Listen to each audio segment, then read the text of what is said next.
అచ్చంపేట పట్టణంలో ఎంతో గొప్పగా చరిత్ర సృష్టించే విధంగా, చరిత్రను తిరగ రాసే విధంగా, భావి తరాల తల రాతలు మార్చే విధంగా ఈరోజు ఎర్రటి ఎండ ఉన్నా కూడా అలంపూర్ నుండి ఆమన్గల్ దాకా, మద్ది మడుగు నుండి చివరికి మరి గద్వాల దాకా ప్రతి చోట నుండి కూడా ఇక్కడికి వచ్చిన మా మాదిగ బంధువులందరికీ కూడా జై మాదిగ. మరి ఈరోజు ఈ సభకు మూల కారకులైన స్థానిక మాజీ శాసనసభ్యులు పెద్దలు డాక్టర్ గువ్వల బాలరాజు గారు, అదే విధంగా మరి మాదిగల రాజకీయ ఐక్య వేదికనే ఒక చరిత్రాత్మకమైన ఐక్య వేదికను నిర్మించిన మరి సోదరుడు మంగి విజయ్ గారు, కాశన్న గారు, ప్రదీప్ గారు గట్టిగా చప్పట్లు కొట్టింది. నినాదాలు ఇచ్చే వాళ్ళు లక్షల్లో ఉంటారు, కానీ నినాదాలను అడుగులుగా మార్చి అడుగులనే మరి కవాతుగా మార్చి యుద్ధ రంగంలో కథన కుతూహలంతో విజయం సాధించే వాళ్ళే విజయ్ లాంటి వాళ్ళు. మంగి విజయ్ అలాంటి గొప్ప సైనికుడు. మరి ఈరోజు అలాంటి వేదికను నిర్మించి ఈ నాగర్ కర్నూలు గడ్డ మీద నుంచి ఒక మాదిగ బిడ్డ ఈరోజు పార్లమెంటుకు పోయి పార్లమెంటులో కేవలం మాదిగల ఆకాంక్షలనే కాదు, అన్ని పేద వర్గాల ఆకాంక్షలను, మాలలు, మాదిగలు, ఎరుకలు, బంజారలు, అదే విధంగా చాకలి, మంగలి, కమ్మరి, కుమ్మరి, గౌడ, ముదిరాజు, మున్నూరు కాపు, యాదవ, చెంచు, మరెన్నో కులాలు, ముస్లింలు, తర్వాత అదే విధంగా రెడ్లల్లో, ఎవలమల్లో ఉండే పేదలు, వైశ్యుల్లో ఉండే పేదలు, అందరి పేదల గొంతుకగా ఒక మాదిగ బిడ్డ కావాలని ఈ రోజు మీరందరూ కూడా ఇక్కడికి వచ్చినందుకు, ఈ వేదికను నిర్మించినందుకు మంగి విజయ్ గారికి ప్రత్యేకమైన ధన్యవాదాలు తెలుపుతూ, అదే విధంగా వేదిక మీద నవీన్ కుమార్ రెడ్డి గారికి, అదే విధంగా కాశన్న గారికి, మరెందరో అక్కలకు, చెల్లెళ్లకు అందరికి కూడా హృదయపూర్వక ధన్యవాదాలు తెలుపుతూ, మరి ముఖ్యంగా శంకర్ గారు, సభాధ్యక్షులు శంకర్ గారు, దయచేసి మర్చిపోయినందుకు క్షమించండి శంకర్ గారు. మరి సభాధ్యక్షులు శంకర్ గారు 5 రోజుల నుండి నిద్ర లేకుండా మిమ్మల్ని అందరినీ కూడా ఆర్గనైజ్ చేస్తున్న శంకర్ గారు, మరి గువ్వల బాలరాజు గారికి నీడలాగా ఉంటూ ఆయన నిరంతరం కాపాడుతూ మరి బతికిస్తూ ఈ ప్రాంతంలో ప్రశ్నించే గొంతుకలను సజీవంగా ఉంచుతున్న తమ్ముడు శంకర్ గారికి మరొకసారి హృదయపూర్వక ధన్యవాదాలు తెలుపుతూ, అదే విధంగా మరి ఈరోజు మనకు తెలియని మన సంస్కృతిని, మనకు తెలియని మన జీవన విధానాన్ని, మనం మరిచిపోయిన మన జీవన విధానాన్ని, మన జీవన విధానంలో ఉండే గొప్పదనాన్ని మరొక్కసారి మనకు పరిచయం చేసిన మన వాగ్గేయ కళాకారుడు ఎవరు? గిద్దె రామ నరసయ్య గారు. గట్టిగా చప్పట్లు కొట్టండి. ఏది పై ప్రతిసారి చప్పట్లు కొట్టండి అని అడుక్కోవాలా? ఓట్లు వేయండి అని అడుక్కున్నట్టు ఓట్లు వేయడానికి అడుక్కోవాలి, చప్పట్లు కొట్టడానికి అడుక్కోవాలి, పిల్లల్ని బడికి పంపించడానికి అడుక్కోవాలి, పిల్లలకు పెళ్లి చేయొద్దు చిన్నతనంలోనే అడుక్కోవాలి, పిల్లలను ఉద్యోగం పంపించని అడుక్కోవాలి, హాస్టల్ పంపించాలని అడుక్కోవాలి, హైదరాబాద్ పంపించని అడుక్కోవాలి, చివరికి విమానాల్లో ఎక్కించండి అని కూడా అడుక్కుంటే మరి ఎప్పుడు మరి మనం ముందరికి పోయేది? గట్టిగా చప్పట్లు కొట్టండి ఒకసారి. మిత్రులారా, నిజంగా ఒకసారి నేను ఇంతకుముందే డాక్టర్ బాలరాజు గారితో చెప్పిన, ఎంత గొప్పగా డప్పుల దర్వేసిండ్రు, దండోరా మోగించిండ్రు మన అన్నలు. కానీ అదే ఉత్సాహం 2000 సంవత్సరాల నుంచి డప్పుల వరకే మిగిలిన ఉత్సాహం ఎందుకు మనం లక్షాధికారులు కాలేకపోయినాం? ఎందుకు కోటీశ్వర్లు కాలేకపోయినాం? ఎందుకు మన ఇళ్ళ ముందరికి బెంచ్ కార్లు రాలేకపోయినాయి? ఎందుకు మన రేకుల షెడ్లు బంగళాలు కాలేకపోయినాయి? ఎందుకు మన ఎద్దుల బండ్లు మరి వోల్వో కార్లు, BMW కార్లు కాలేకపోయినాయి? ఎందుకు మన బిడ్డలు ఆకలితో ఇంకా బతుకుతున్నారు? ఎందుకు మన బిడ్డలు విశ్వవిద్యాలయాల్లోకి పోలేకపోతున్నారు? ఇవాళ పొద్దున నేను ఇక్కడికి వచ్చే ముందు ఒక తుఫాను జీప్ వేసుకొని మంగనూరు గ్రామం నుండి, నాగర్ కర్నూలు నియోజకవర్గం మంగనూరు గ్రామం నుండి 50 మంది యువకులు వచ్చింది. అందరు కూడా మంచి వయసులో ఉన్నారు. వాళ్ళందరూ వచ్చి కూర్చున్నారు. సార్, మేము ఇంతవరకు BSPలో పనిచేసినాం, కానీ మీరు BRSకి వచ్చినందుకు మేము బీఆర్ఎస్కు మీతో పాటు నడవాలనుకున్నామని వచ్చిండ్రు. నేను వాళ్ళకి కండువాలేసిన సంతోషం. కండువాలేసిన తర్వాత ఒక్కొక్క తమ్ముని అడిగిన, బాబు నువ్వేం చదువుకున్నావు, ఏం పని చేస్తావు? సార్ నేను 6వ తరగతి చదువుకున్నా, 9వ తరగతి చదువుకున్నా, 3వ తరగతి చదువుకున్నా. అసలే చదువుకోలేదు. 50 మందిలో ఒక్క వ్యక్తి మాత్రమే బిఎడ్ చేసిండు, ఒక్క వ్యక్తి పీజీ చేసిండు, ఇద్దరు కూడా ఉద్యోగం లేక ఇంటికాడ ఉన్నారు. అంటే చిన్నతనంలోనే చదువు పని చేసింది. ఒక్కసారి ఆలోచించండి, చిన్నతనంలోనే చదువు పని చేసింది. ఏం పని చేస్తున్నారు? తాపీ మేస్త్రి పని చేస్తున్నారు. కొంతమంది ఊర్లలో చిన్న వయసులోనే పారిశుద్ధ్య కార్మికులుగా మారారు. కొంతమంది ఆటోలు నడుపుకుంటున్నారు, కొంతమంది లారీల్లో క్లీనర్లుగా పనిచేస్తున్నారు, కొంతమంది వ్యవసాయ కూలీలుగా పనిచేస్తున్నారు. ఇది 2000 సంవత్సరాల చరిత్ర ఉన్న మన వర్గానికి ఇది మన సంస్కృతి. నేను ఐపీఎస్ ఉద్యోగాన్ని ఎందుకు వదిలినో మీ అందరికీ తెలుసని అనుకుంటున్నా, కానీ మళ్ళొకసారి చెప్పాలనుకుంటున్నా. రోజుకు ఇదే నలమల అడవుల్లో, ఇదే అప్పర్ ప్లాట్లో, ఇదే వెంకటేశ్వర్ల బావిలో కందిళ్ళు పెట్టుకొని చదివిన నేను, మరి ఊర్లలో నడిపల్లిలో చదువుకున్న నేను, మరి అక్కడ ఇంకా ఎక్కువ రోజులుంటే నా కొడుకు ఇక్కడ ఇప్పసరాకు అలవాటు అవుతాడని చెప్పి మా అమ్మ ప్రభుత్వ హాస్టళ్లకు పంపించింది. నేను చాలా ఏడ్చిన. ప్రభుత్వ హాస్టళ్లకు పోవడం అంటే తల్లికి దూరం కావడం, తల్లి ప్రేమకు దూరం కావడం, హాస్టల్లో ఎటువంటి తిండి దొరుకుతుందో లేదో, ఈ సీనియర్లు ఎట్లుంటారో తెలియదు, వార్డన్లు ఎట్లా చూసుకుంటారో తెలియదు, ఎటువంటి బట్టలు ఇస్తారో, ఏం రోగాలు వస్తారో ఏం తెలియదని నేను ఏడ్చిన, మా అమ్మ ఏడ్చింది. కానీ మా అమ్మ అనుకున్నది, నేను ఇంటి నుంచి బయటికి వచ్చినందుకే ఈరోజు టీచర్ అయినా లేకపోతే ఒక కూలీని అయ్యేదాన్ని. కానీ నా కొడుకు కూడా మళ్ళీ నా కళ్ళ ముందరే కూలీ అయితే సరిపోదు, నా కొడుకు బాబాసాహెబ్ అంబేద్కర్ గారి బాటలో నడవాలి, బాబు జగజీవన్ రామ్ గారి బాటలో నడవాలి, కాన్షీరామ్ గారి బాటలో నడవాలని చెప్పి మా అమ్మ నన్ను మరి హాస్టల్కి పంపించింది. అక్కడి నుండి ఆకలి పురుగుల అన్నం, మాకొచ్చే గుడ్లు కూడా దొంగ కాతాల రాసుకున్న వాడను, గుడ్లు పెట్టకుండా కేవలం పులిహోర పెట్టి పచ్చి పులుసు పెట్టి ఆ పచ్చి పులుసు తిని బతికిన మా సీనియర్లు వాళ్ళు మాత్రమే గుడ్లు తినేటోళ్ళు. ఎందుకంటే వార్డర్ చేసే దొంగ లెక్కలకు అందరికి కూడా వాళ్ళు కాపాడేటోళ్ళు. మేము ఏందన్నా మాకు గుడ్డు రాదంటే పిచ్చి పిచ్చిగా కొట్టేటోళ్ళు. అప్పుడు పోలీస్ స్టేషన్కి పోయే పరిస్థితి లేదు, అమ్మ నాన్నకి చెప్పుకోవడానికి సెల్ ఫోన్లు లేవు, వాట్సాప్ లేదు, మరి యూట్యూబ్ లేదు, ఎవరికి చెప్పుకోలేము. ఏడ్చి ఏడ్చి ఏడ్చి కళ్ళల్లో నీళ్లు కూడా ఒక్కోసారి వచ్చేవి కాదు.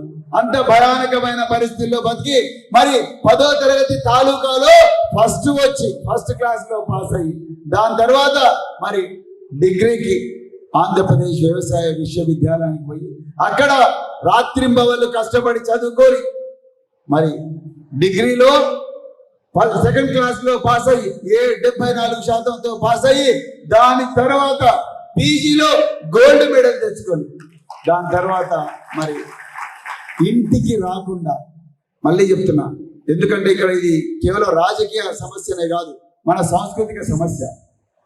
పండగలు వచ్చినాయి, సెలవులు వచ్చినాయంటే ఇంటికి ఉరుకుతాం మనం. కానీ మాకు అర్థమైంది, ఇంటికి పోతే మళ్ళీ అక్కడ దావత్లు అవుతాయి, మళ్ళీ అక్కడ తాగుడు పార్టీలు అవుతాయి, మళ్ళీ అక్కడ పెళ్లిళ్ళు వస్తాయి, మళ్ళీ అక్కడ పేరెంటాలు వస్తాయి, మళ్ళీ అక్కడ ప్రతి పెళ్లికి కూడా మళ్ళీ బండ్లు వేసుకుని పోయే పరిస్థితి వస్తుంది. మళ్ళీ నేను కూలీగానే మారుతానే ఉన్న భయంతో ఇంటికి పోకుండా హాస్టల్ క్లోజ్ అయితే డైలీ మిల్క్ పౌడర్ తెచ్చుకొని ఆ పౌడర్తోనే ఛాయ కాచుకొని రోజుకు కేవలం 2 పూటలు తిని ఛాయ్ సమోసాలు తిని దాదాపుగా 1 సంవత్సరం బతికి నమ్ముతున్నారు. హాస్టల్ క్లోజ్ అయినా కాబట్టి కోచింగ్ సెంటర్లు దూరం ఉంటాయి. ఏపీ స్టడీ సర్కిల్ ఎంట్రన్స్ రాస్తే ఆంధ్రప్రదేశ్ రాష్ట్రంలో నాకు స్టేట్ ఫస్ట్ ర్యాంక్ వచ్చింది. కానీ హాస్టల్ ఫెసిలిటీ ఏమంటే వార్డెన్ అన్నాడు, బాబు అప్పుడే నిండిపోయినాయి, నువ్వు లేట్గా వచ్చినావు, కార్ల షెడ్ ఉన్నది, ఆ కార్ల షెడ్ లో ఉంటావు అంటే, అన్న టాయిలెట్ ఉంటుందా అందులో అంటే, ఉంటుంది బాబు, నువ్వు ఆ కార్ల షెడ్డే తీసుకున్నాడు.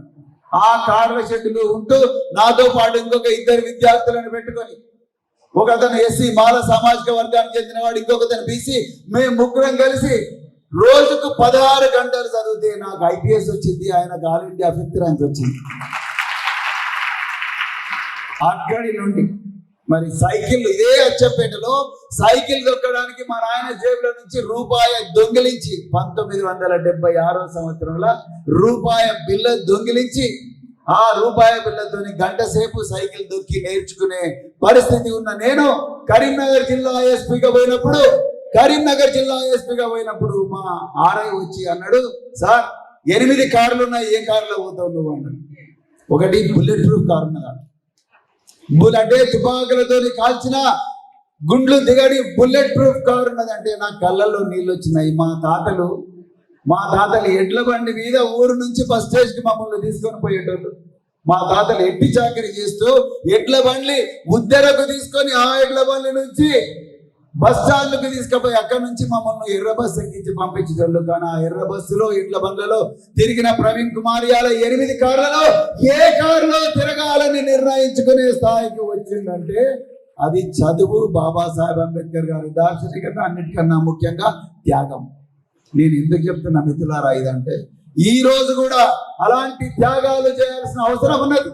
మరి నేను IPS ఆఫీసర్లు అయిన తర్వాత IPS ఆఫీసర్ల మరి పని ఏముంటది, రోజు మరి పరిపాలన చేయాలి. కరీంనగర్ లో పోతే విపరీతంగా నక్సలైట్లు మాదిగల్లో, మాలల్లో, రకరకాల కులాల్లో నక్సలైట్లుగా మారి వాళ్ళందరూ కూడా పట్టిన తుపాకులు తీసుకొని అందరు కూడా మరి దేశంలో అన్యాయం ఉన్నది, అక్రమం ఉన్నది అని చెప్పేసి వీళ్ళు పట్టిన తుపాకులతో విప్లవం చేస్తుంటే నేను వాళ్లకు అడవుల్లోకి ఒంటరిగా పోయి, రాజ్యం బలమైనది, దయచేసి మీరు బయటికి రండి, మీ కుటుంబాలను కాపాడుకోండి, మీ జీవితాలను కాపాడుకోండి అని అడవుల్లోకి పోయి వాళ్ళందరితో చర్చించి నా తల మొండెం వేరైనా పర్వాలేదు కానీ మీ జీవితాలు బాగుపడాలని వాళ్ళందరినీ తుపాకులతో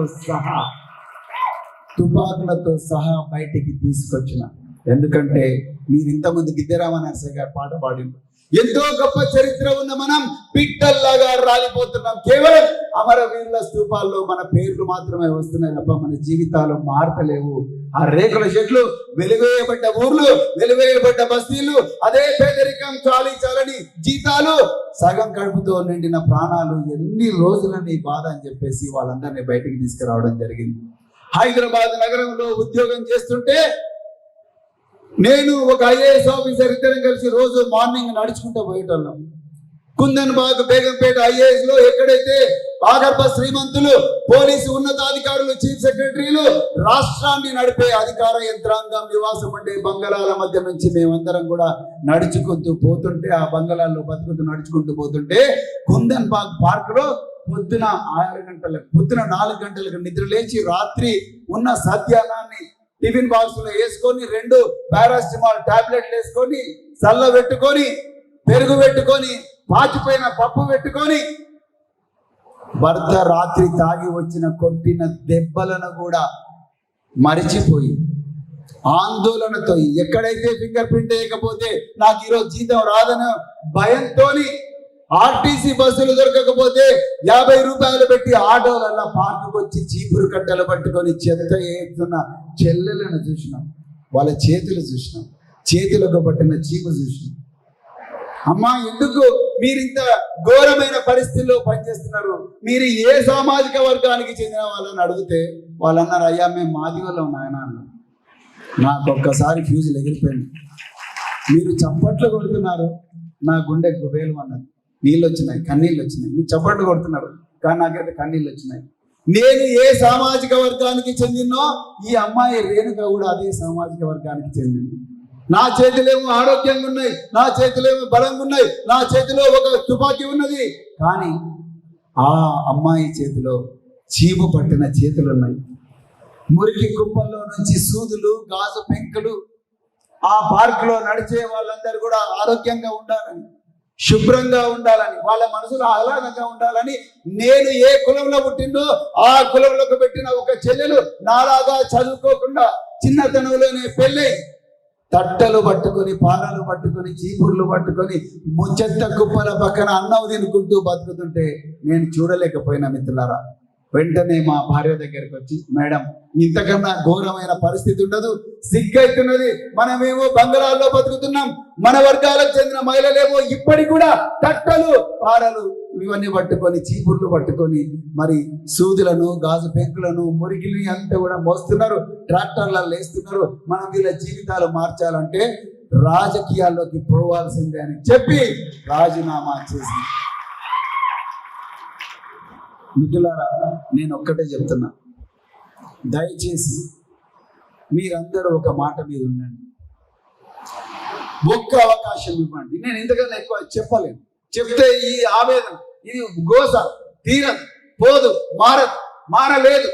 మనందరూ వాడుతున్నారు, బీజేపీ వాడుకుంటున్నది. అలా మందకృష్ణ గారి భుజాల మీద, కృష్ణన్ అంటే నాకు అపారమైన గౌరవం, మాదిగా నేను ఒక పదాన్ని, తిట్టుగా ఉన్న పదాన్ని ఆభరణంగా మార్చిన ఒక గొప్ప వ్యక్తి మందకృష్ణ గారు. ఇది వాస్తవం, చరిత్రలో ఆయన పేరు నిలిచిపోతుంది. కానీ అదే మందకృష్ణ గారిని ఆయన భుజాల మీద తుపాకీ పెట్టి అదే మాదిగ జాతిని మరొక్కసారి మూతికి ముంత, నడుముకు చీపురు కట్టించి చీకటి రోజుల్లోకి తీసుకుపోవడానికి ఘోరమైన కుట్ర చేస్తుంది భారతీయ జనతా పార్టీ. ఏద్దామా భారతీయ జనతా పార్టీ కోటు? వర్గీకరణ అనే నినాదాన్ని 2014లో అధికారం వచ్చిన భారతీయ జనతా పార్టీ నువ్వెందుకు ఆ రోజు వర్గీకరణ చేయలేదు? ఈ 10 సంవత్సరాలు సంపూర్ణమైన మెజారిటీతో కేంద్ర ప్రభుత్వాలు ఉన్నప్పుడు గుర్తుకు రాని వర్గీకరణ కేవలం నవంబర్ 11, 2023 నాడే ఎందుకు గుర్తుకు వచ్చింది? ఆ రోజే మందకృష్ణను అలుముకొని ఆలింగనం చేసుకొని ఆయనతోని కన్నీళ్లు పెట్టించడానికి పనికొచ్చిందా ఈ నినాదం? బీజేపీ, నరేంద్ర మోడీ, అమిత్ షా ఆలోచించడం ఎప్పుడన్నా? నిజంగా నీకు మందకృష్ణ మీద ప్రేమ ఉంటే జనవరి 22వ తారీఖు నాడు అయోధ్యలో రామ మందిర నిర్మాణానికి, రామ మందిర ప్రతిష్టాపన కార్యక్రమానికి ఎందుకు మందకృష్ణ గారిని పిలవలేదు? ఆయన మాదిగాని పిలవలేదు. ఒక్కసారి ఆలోచించాలి, ఏ ఎజెండా కింద ఎవరి ప్రయోజనాలు ఉంటాయి? 10 సంవత్సరాలు సంపూర్ణమైన అధికారం ఉన్న నువ్వు ఒక్కరోజు కూడా వర్గీకరణ గురించి మాట్లాడేందుకు నవంబర్ 11వ తారీఖు నాడు పరేడ్ గ్రౌండ్స్ కి వచ్చి మందకృష్ణను ఆలింగనం చేసుకొని మాదిగ జాతికి క్షమాపణ చెప్పి మళ్ళీ అసెంబ్లీ ఎన్నికలు అయిపోయిన వెంటనే మర్చిపోయి మళ్ళీ ఈ రోజు ఆయనను, పాపం ఆయన ఎన్నో బాధల్లో ఉన్న ఆయనను మళ్ళీ ఆటోలు ఎక్కించి, నువ్వు పోయి మా కోసం ప్రచారం చేయలేకపోతే మంచిగా ఉండదని బెదిరిస్తున్నావా నరేంద్ర మోడీ? బెదిరిస్తున్నావా నరేంద్ర మోడీ? మీరు కాదా గుజరాత్ లో చచ్చిపోయిన ఆవులు, చచ్చిపోయిన ఎద్దులు, చచ్చిపోయిన బర్రెలు, వాటి తోలు వలచడానికి పోయిన మాదిగ బిడ్డలను ఊనా అనే పట్టణంలో బహిరంగంగా జీపుకు కట్టేసి ఘోరంగా కట్టెలతో కొట్టింది మీరు కాదా? మీ బీజేపీ ప్రభుత్వం కాదా? ఆ రోజు గుర్తుకు రాలేదా మందకృష్ణ మీకు? ఆ రోజు గుర్తుకు రాలేదా మీకు మాదిగలు? ఆ రోజు మీరు కొట్టింది మాదిగలు కాదా? పశువుల కళేబరాలను ఊరు నుంచి తీయమని చెప్పింది మీరే. వాళ్ళు కళేబరాలను తీసి దాన్ని తోలు తీసి తోళ్ల పరిశ్రమకు పంపిస్తుంటే జీవనోపాధి కోసం ఘోరంగా పబ్లిక్ గా ఊరందరినీ ఎగదోసి వాళ్ళను కొట్టించింది బీజేపీని. ఇలా ఏ ముఖం పెట్టుకొని ఈరోజు వస్తున్నారు మీరు? హైదరాబాద్ కు కూతబేట దూరంలో ఉండే జనవాడ అనే చర్చిలో మాదిగ బిడ్డలు దేవుణ్ణి నమ్ముకొని సిలువ ఉన్న ఒక చర్చికి పోయి ప్రార్థన చేస్తుంటే వాళ్ళు ఎవరిని తిట్టలేదు, ఏ దేవుణ్ణి తిట్టలేదు, ఏ దేవతను తిట్టలేదు, ఏ మతాన్ని కూడా విమర్శించలేదు. ఆ యేసుక్రీస్తే మాకు ముక్తి చేస్తాడు, ఆ యేసుక్రీస్తే మా బాధలు తీస్తాడు. పోలియో ఉన్న పేషెంట్లు అందరూ కలిసి, ఆడవాళ్ళు మగవాళ్ళు అందరూ కలిసి బైబిల్ పట్టుకొని సాయంత్రం 6:30కు పోయి చర్చిలో ప్రార్థన చేస్తుంటే మీ బీజేపీ వాళ్ళు, మీ ఆర్ఎస్ఎస్ వాళ్ళు మోకుమ్మడిగా చర్చి మీదకి పోయి దారుణంగా వాళ్ళను కొడితే ఆ చర్చి తలుపులు బలగొట్టి తలలు బలగొడితే 18 కుట్లు పడి నార్సింగి హాస్పిటల్లో వాళ్ళందరూ విగత జీవులై స్పృహ లేకుండా పడిపోయి చికిత్స పొందుతుంటే గుండె కరగని ముఖ్యమంత్రి రేవంత్ రెడ్డి, కాంగ్రెస్ పార్టీకి చెందిన వాడు, ఈ రోజు ఆ రేవంత్ రెడ్డికి మాదిగల ఓట్లు అడిగే హక్కు ఉన్నదా? 2 చేతులు చెప్పండి, హక్కు ఉన్నదా? బీజేపీకి హక్కు ఉన్నదా? లేదు మిత్రులారా, నేను మళ్ళీ చెప్తున్నా, ఆ రోజు మీ బిడ్డగా, మీ అందరి ప్రతినిధిగా, బాబాసాహెబ్ అంబేద్కర్ గారి బాటలో నడిచిన ఒక బిడ్డగా నేను రాజ్యాంగాన్ని పట్టుకొని ఆ రోజు జనవాడ చర్చికి వెళ్ళి అధికరణం 25 మతపరమైన స్వేచ్ఛ ఇచ్చింది. మా బాబాసాహెబ్ ఏ మతాన్నైనా, హిందువునైనా, ముస్లింనైనా, క్రిస్టియన్ అయినా, బుద్ధిస్ట్ అయినా, జైన్ అయినా, ఏ మతాన్నైనా కూడా స్వేచ్ఛగా అనుసరించే హక్కు ఆర్టికల్ 25 రాజ్యాంగం ద్వారా నాకు ఇచ్చిందని రాజ్యాంగాన్ని పట్టుకొని మన బిడ్డలను కొట్టిన ఆ దొంగలు, ఆ ముష్కరులు అరెస్ట్ అయ్యేదాకా అన్నం కూడా తినలేదు. వాళ్ళంతా అరెస్ట్ అయిన తర్వాత అప్పుడు ఇంటికి పోయిన మిత్రులారా, ఇదే బీజేపీ, ఇదే భారతీయ జనతా పార్టీ, ఇదే కమలం గుర్తున్న భారతీయ జనతా పార్టీ ఇలా రాజ్యాంగాన్ని రద్దు చేస్తామంట. మాకు 400 సీట్లు ఇవ్వండి, నాగర్ కర్నూల్లో ఈ భరత్ ప్రసాద్ ను గెలిపించండి, మాకు 400 సీట్లు ఇవ్వండి, మేము రాజ్యాంగాన్ని రద్దు చేస్తాం.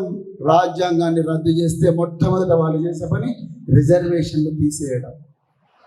కేంద్ర హోంమంత్రి అమిత్ షా గారు చేవెళ్ల సభలో రిజర్వేషన్లు తీసేస్తామని చెప్పింది. ఈ రిజర్వేషన్లు తీసేస్తే రేపొద్దున మళ్ళీ మూతికి ముంత, ముట్టికి చీపురు కట్టుకొని రోడ్ల మీద తిరుగుతూ భయంగా బతుకుతూ మళ్ళీ బానిసల్లాగా బతికే రోజులు రావడం కోసమే ఇవాళ బీజేపీ అధికారం అడుగుతున్నది. ఇదా మా బీజేపీకి అధికారం? ఇదా మా బీజేపీకి అధికారం? ఒక్కసారి గట్టిగా చెప్పండి, బీజేపీకి అధికారం ఇద్దామా? ఈ రోజు మరి కాంగ్రెస్ పార్టీ మేము కూడా మీ స్నేహితులమే అంటుంది. 3 సీట్లు ఉంటే ఎస్సీ నియోజకవర్గాలు, పార్లమెంట్ నియోజకవర్గాల్లో కనీసం ఒక్క సీటు కూడా ఈ రాష్ట్రంలో దాదాపుగా 16 నుంచి 18% ఉన్న మాదిగలకు ఒక్క సీటు కూడా ఇవ్వని కాంగ్రెస్ పార్టీని మన ఇళ్ళకి రానిద్దామా? గట్టిగా చెప్పండి, గట్టిగా చెప్పండి. నేను మళ్ళీ చెప్తున్నా మిత్రులారా, ఈ మాదిగల రాజకీయ ఐక్య వేదిక మాలల వ్యతిరేక వేదిక కాదు. వాళ్ళు మన సోదరులే, వాళ్ళను కూడా మనం కలుపుకొని పోవాలి. మాదిగల హక్కుల కోసం పోరాడాలి. అదే విధంగా బీసీలను కూడా కలుపుకొని పోవాలి. అన్ని వర్గాల్లో ఉండే పేదలందరినీ కూడా కలుపుకొని పోయి మన ఒక విశాలమైన వేదిక నిర్మించి మన మాదిగ బిడ్డను తప్పకుండా పార్లమెంటుకు పంపించి ఈ దేశంలో రాజకీయాలను పునర్నిర్మించి చరిత్ర చెప్పులు కుట్టిన చేతులతోనే చరిత్ర తిరగరాయాల్సిన అవసరం ఉన్నది మిత్రులారా.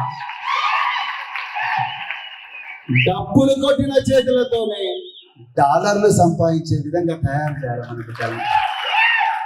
మిత్రులారా, నేను గత సంవత్సరం 22వ సంవత్సరంలో అమెరికాలో టెక్సాస్ రాష్ట్రంలో డల్లాస్ నగరానికి పోయినా.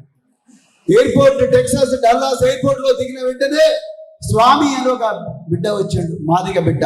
సార్, నేను నర్సంపేట సోషల్ వెల్ఫేర్ లో మీ స్టూడెంట్, మీరు ఎక్కడ పోవద్దు, మా ఇంటికే రావాలని చెప్పి ₹1 కోటి విలువన్న కారులో నన్ను తీసుకొని పోయింది స్వామి వాళ్ళ ఇంటికి. నా కోసమే ఆ బిడ్డ పెద్ద బంగళాలో పోలేదు, ఒక రిబ్బన్ పెట్టి కట్ చేశారు. జై భీమ్ అని కట్ చేసి లోపలికి పోతే ఓ పెద్ద బంగళా. ఆ బంగళాలో చదువురాని ఒక ముసలి మహిళ ఉన్నది. చదువురాని ఎవరు స్వామి అంటే మా అమ్మగారు సార్. కూలి పని చేసింది, కానీ నన్ను చదివించింది, మీ దగ్గరికి పంపించింది. నేను ఈరోజు ఒక పెద్ద ప్రపంచ బ్యాంకులో, ప్రపంచంలో పేరొందిన ఒక కమర్షియల్ బ్యాంకులో నేను డైరెక్టర్ గా పని చేస్తున్నా సార్. ఆ స్వామిని నేనే సార్. మా అమ్మకు ఒక బెడ్రూమ్ ఉంది, మా అమ్మకు ఒక బెడ్రూమ్ పెట్టినా. నేను మా పిల్లలకి ఇద్దరికి ఒక్కొక్కరికి ఒక్కొక్క బెడ్రూమ్ పెట్టినా. మాకొక బెడ్రూమ్ ఉంది, డ్రాయింగ్ రూమ్ ఉన్నది, వెనక స్విమ్మింగ్ పూల్ ఉన్నది, ఇవన్నీ ఉన్నాయి సార్ మా ఇళ్లలో అని చెప్పి స్వామి చెప్పాడు మిత్రులారా. ఆ అమ్మని అడిగిన, అమ్మ మీ కొడుకు ఏం చేసి, ఏందో బిడ్డ నాకేందో, ఏం భాష మాట్లాడుతుందో తెలియదు, మా కోడలేదు ఇంగ్లీష్ మాట్లాడుతుందంటే అది నాకు తెలియదు, ఆ ఇంగ్లీష్ ఇది నాకు ఏం అర్థం కాదు నాయన, మా మనవరాల ఇంగ్లీష్ కూడా నాకు అర్థం కాదు, నేను చూసేదంతా కేవలం టీవీలో సినిమాల సీరియల్ వస్తాయి అవి చూసుకుంటా కూర్చుంటాను నాయన. ఎప్పుడైనా బయటకు పోతే కార్లలో తీసుకొని పోతారు కదా, ఏదో బెల్ట్ పెట్టుకోమంటారు నాయన, బెల్ట్ పెట్టుకొని పోవాలంట నాయన అని చెప్తారు. ఒక్కసారి ఆలోచించిన అమ్మలారా, మన అమ్మమ్మలు కూలి పని చేసిండ్రు, మన అమ్మలు కూలి పని చేసిండ్రు, మన తాతలు ఎట్టి చాకరీ చేసిండ్రు, అడుక్కున్నారు దొరల దగ్గర కాసవండి గాడిపాట్లల్లా సర్ది బువ్వ తిన్నాం, మనం కలి తిన్నాం, కలి తాగినాం, మధ్య తాగినాం, గడక తాగినాం. ఆ పరిస్థితి నుండి అలా మన బిడ్డలు అమెరికాలో డల్లాస్లో డాలర్లు సంపాదిస్తున్నారు. డాక్టర్ పగిడిపాడి దేవయ్య ఒక మాదిగ బిడ్డ, తండ్రి చెప్పులు కుట్టుకుంటూ బతికేటోడు. జనగామలో కిలాషాపూర్లో పుట్టిన దేవయ్య ఉస్మానియా మెడికల్ కాలేజీలో డాక్టర్ గా పనిచేసి అలా అమెరికాలో 24,000 కోట్లు సంపాదించిండు. 24,000 కోట్లు సంపాదించిండు. నేను అమెరికా పోతే ఆయన అట్లాంటా నగరంలో నన్ను రిసీవ్ చేసుకొని అక్కడి నుండి ఆయన ప్రైవేట్ విమానంలో తీసుకుపోయింది. ఇవాళ ఎట్లయితే మనం మోటార్ సైకిల్ హోండా కొనుక్కుంటామో, సుజుకి కొనుక్కుంటామో, టీవీఎస్ కొనుక్కుంటామో, దేవయ్య 2 విమానాలు కొనుక్కున్నాడు. 2 విమానాలు కొనుక్కున్నాడు. చిన్న విమానంలో తీసుకుపోయిండు. నా పెద్ద విమానం చూస్తావా బిడ్డ అన్నాడు. సార్ చూస్తా తీసుకుపోండి అంటే ఇంకో పెద్ద విమానం, దానికి ఇంత పెద్ద, దీనికన్నా 2 ఇంతలు అహంకారం కట్టుకున్నాడు. ఎప్పుడన్నా ఆలోచించినావా? మీ బిడ్డలు అట్లా కావాలని ఉన్నదా? గట్టిగా చెప్పండి, కావాలని ఉన్నదా? ఏంది సార్ ఊకే రేవంత్ రెడ్డిని తిడతలేడు, ఏంది సార్ ఇంకొకరిని తిడతలేడు, ఏంది ఊకే అది చేస్తలేడు, ఏంది బీర్ కేసులు వస్తలేవు, సభగా ఉన్నది ఏంది మీటింగ్ అని అనిపిస్తున్నదా? చెప్పండి, అనిపిస్తున్నదా? చెప్పండి, అనిపిస్తున్నదా? లేకపోతే చెప్పమంటారా? ఇంకేమైనా ఆకలి అవుతున్నదా? లేకపోతే సారు మరి సాయంత్రం ఓట్లు అంటారు, పొద్దుంతా తిరిగినా మరి రాత్రికి ఏమైనా ఉన్నదా లేదా అంటారా?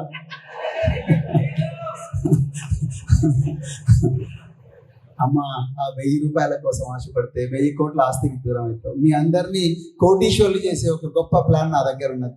నేను చెప్పను ఎవరు. మీ అందరినీ లక్షాధికారులు చేసే ప్లాన్ నా దగ్గర ఉన్నది. చివరి శ్వాస ఉన్నంత వరకు ఆ ప్లాన్ తప్పకుండా అమలు చేస్తా. ఒక ఆయన అడిగండి సార్ ఎప్పుడు మీ నడుములో తుపాకు ఉంటుంది ఏంటి అన్నాడు. ఇప్పుడు లేదు, ఇంట్లో పెట్టొచ్చిన. నేను రిటైర్ అయినా కాబట్టి తుపాకు కొనుక్కున్నా. కానీ ఎప్పుడు మీ నడుములో తుపాకు ఉంటుంది ఏంటని అడిగింది. నేను బషీర్బాగ్ ప్రెస్ క్లబ్లో ఉన్నాను.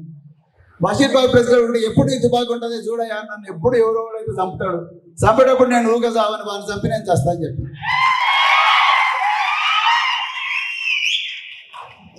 నేనున్న అమలారా కలారా, నేను పొద్దున 5 గంటలకు లేచి వాకింగ్ చేస్తాను, లేకపోతే 6 గంటలకు లేచి వాకింగ్ చేస్తా. పొద్దున చేయలేకపోతే రాత్రి వాకింగ్ చేస్తా. వాకింగ్ అవసరం లేకపోతే ఒక పూట తిండి బంద్ చేస్తా.